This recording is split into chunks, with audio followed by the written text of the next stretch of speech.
من ذا الذي يقرض الله قرضا حسنا فيضاعفه له أضعافا كثيرة والله يقبض ويبسط وإليه ترجعون.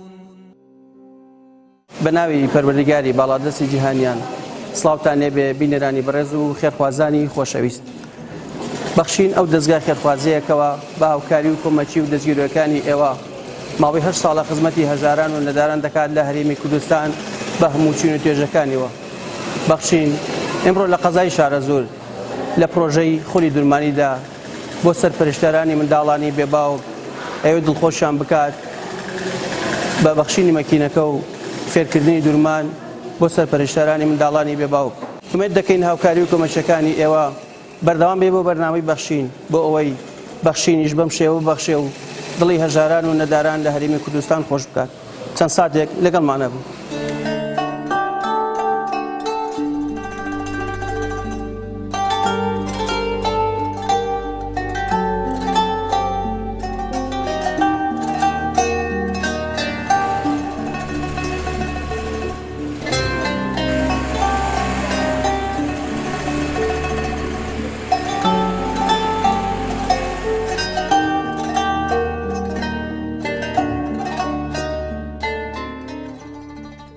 ئەمڕۆ لە درێژەی کار و چالاکیەکانی بەرنامەی بەخشین بەرنامەیەکی خێرخوازیە کە هاوکاری ماڵی هەژار و هەتی و نەدارەکانەکە و نەخۆشەکانەکە بە خۆشبەختانەوە ئەمڕۆ سەردانی قەزای شارەزووری کرد لەناو ئەو کارە خێرخوازانەی کەوا هاوکاری کەسوکاری منداڵانی بێباوکی کردووە 30 ئافرەت کەوا هاوسەریان نەماوە و سەرپەرشتی منداڵەکانیان دەکەن ئێمە توانیمان ئەو 30 ئافرەتە لێرە بانیان کەین و فێری درومان و بڕین و کاری خەیاتیان بکەین.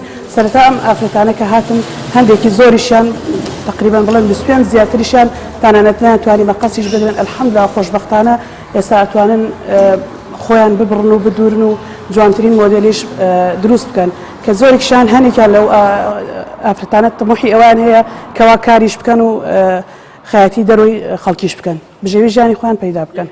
سەرەتا وڵا هیچ شارەزایەکیان نەبوو کە هاتوونە تێرا تقریبا دوانسیانێکیان نەبێ ما باقیەوانی تریان شارەزایان نەبووە لە بڕینە. ئەلحەمدولیلا ئێستا خۆشبەختانە زۆر باشن و توانای دووریری زۆرێک لە جلوبەرگەکان هەیە بۆ خۆشیان و بۆ منداڵەکانە تەنها نەتوانن بۆ خەڵکێکیش لە دەرەوە بە پارە ئیش بکەن بۆ خەڵکی و بژێوی ژیانی خۆیان دابین بکەن. ئێمە لێرە 15 ڕۆژ بەردەوام بووین هەر ڕۆژێ و بڕینێکمان پێ فێر کردوون. ئیتر بە تایبەتی ئێمە جلوبەرگەکانمان لە جلوبەرگی مناڵان و ئافرەتانە بووە. ئێمە دەستخۆشیمان هەیە بۆ بەرنامەی بەخشین تەوان ئەگەر ئەوان ئەو مەکینانیان دابین نەکردای ئێمە ئەگەر دەورەکەشمان بووتایەتەوە فێری درومان و برینەکەش ببوونایە ئەگەر مەکینێک لە بەردەستیان نەبوایە ئەوان بە تەکید بیریانە چووە ئیسا ڕۆژان ئەگەر مەکینە بەرنە ماڵەوە ئینشەڵا ئیشی بن و دەستخۆشی لە بەرنامەی بەخشینەکەین کەوا مەکینەکانیان بۆ دابین کردوون کە ئەوان بردیانە ماڵەوە ڕۆژانە ئیشان لەسەر کرد دیارە زیاتر فێری درومانە بن زیاتر فێری مۆدێلی جلوبەرگی جوانتریشە بن. ئێمە دووبارە دەستخۆشیمان لە بەرنامەی بەخشین و خێرخوازانەیە کەوا هاوکاری سەرجەمتین و توێژەکانەکە بەبێ جیاوازی.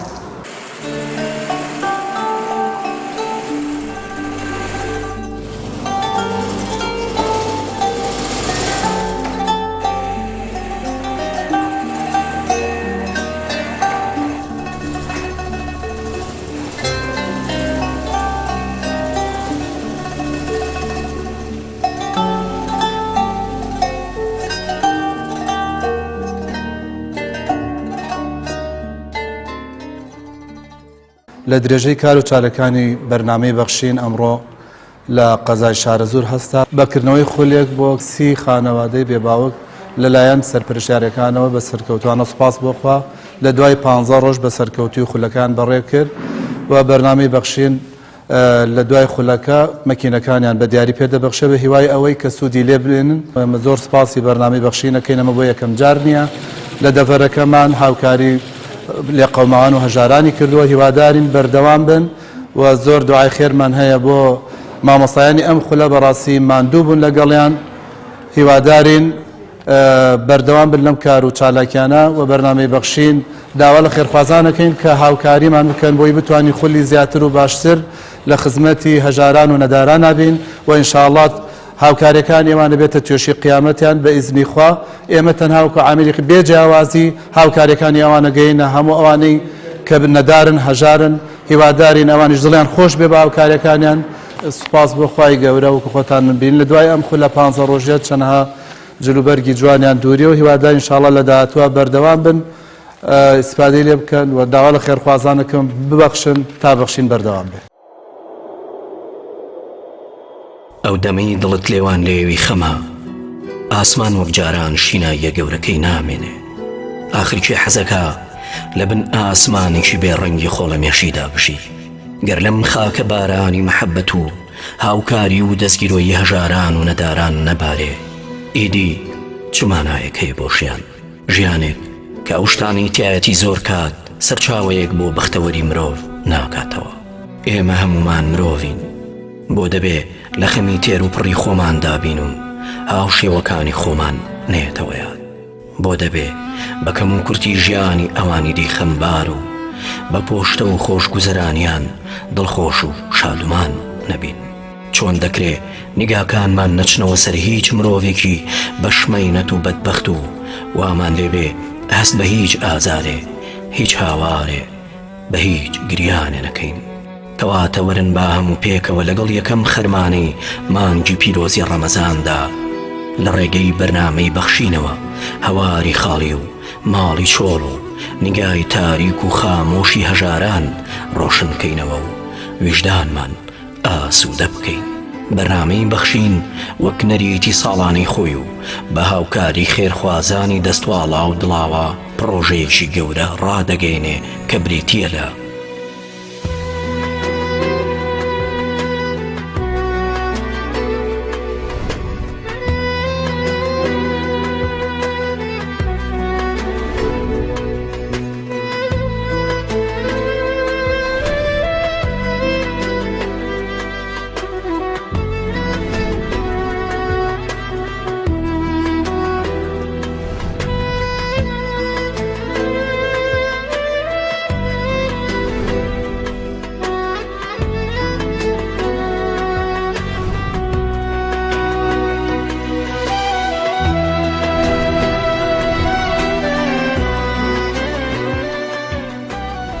تۆی خێرخواز لەگەڵ ئێمە وەرە تا هەمومان پێکەوە پێکەنین و خەونی جوان بۆ ئەو بەندەرانە کێش بکەین کە زەمانێکە لە ژێر چەپۆکی بێمەروەتیدا دەگرین. با پێکەوە خەیاڵەکانیان بکەین بەڕاستی و چیتر کۆترەکان جا ڕست نەبن لێمان و فەرمان بە گوڵەکان بکەین پێ بکەنن. سەرەتا بە ناوی خوای گەورەوە من ساحێوی 4 مناڵی بێ باوکم لەم خولە بەشداریم کردووە الحەمدولیلا شکر ومێدم هەیە فێری شتێ بووم فێری وردەکاریش پێویستاتی خۆم و مناڵەکانم بووم ئینشەڵا باشتریش فێرە بم. مامۆساکانیش خوا پاداشتیان بداتۆ زۆر دوو مامۆسای بەڕێز و بە دڵسۆزی فێریان کردی زۆر هیلاک بوون لە ئەلمانە خوای گەورە پاداشتیان بداتۆ لەگەڵ ئێوە و دەستخۆشیتان لێ یەکەین خوا نمونەتان زۆر کات. وەڵڵا ئیتر فێری کراس بووم و فێر عەزیزی مناڵ و فێری وەرگ دەشتی ناو ماڵ و بیدروم و جلوبەرگی خۆم و مناڵ لە خوا بەزیا ومێدم هەیەتر نەیبەم بۆ لای خەیاتی تر. ئەوە 3 کراسم دووری وە 3 کراسمی منی تێ ئەو شینە و ڕەشە و ئەوەی خوا ڕۆیشەوەی من خوای گەورە پاداشتیان بداتۆ پاداشتی ئەوانەش داتۆ هاوکاری ئەویان کردەوە خوا نمونەتان زۆر کا و ماشەڵڵا جێدەستان هەر دیارە لە هەموو شوێنی ئەمەش نەبێ. خوای گەورە یارمەتیتان بدا ئینشەڵڵا کارتان بۆ ئاسان کرد.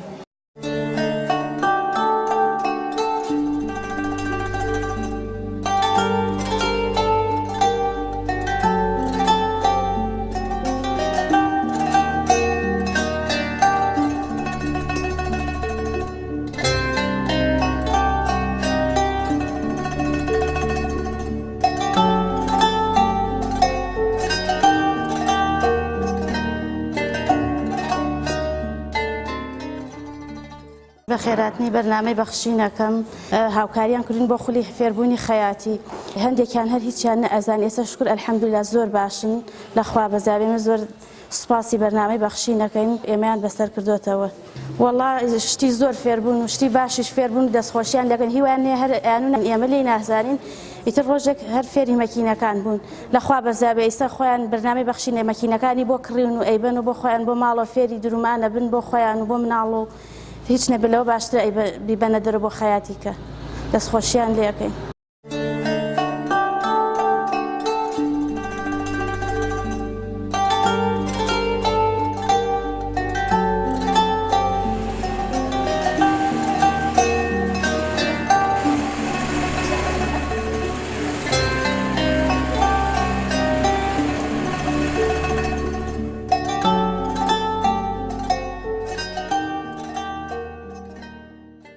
لەمایە 15 ڕۆژە کە ئێمە لەگەڵ ئەم خوشکانە هاوکاریان بووین و فێرمان کردوون چەند جۆرێک جلیان دووریوە ئەمە کراسی کوردیە دووریانە ئەمە جۆری کەوای سەرجلی کوردیە دووریانە مۆدیلەکان جیاوازن جلی بناڵیان دووریوە هێلێکیان دووریوە ماکسی بە شێوازی جۆراجۆر ماکسیان دووریوە ئەمەش قات و عەزی بناڵە دووریوانە ئەمەش ماکسی عەرەبی پێڵێن دووریوانە لە الحەمدوللا لە زۆر مۆدێلن فێر بوون ئەمەش هەر کەوای سەرجلی کوردیە ئەمەش جۆرێکە لە ماکسی و بە موروە ئێستا مۆدێلێتی لەبەریەکەن فێر بوون ئەوەی جلی مناڵی بچووکە و دەستخۆشیتان لێ یەکەین.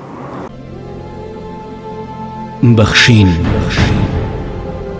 خێرخوازانی خۆشەویست لە ڕێگەی ئەم ژمارە تەلەفۆنانەوە دەتوانن پەیوەندیمان پێوە بکەن و ببەخشن تا بەخشین بەردەوام بێ. بەخشین 07 961 13 13 07 961 35 0750 723 25 55.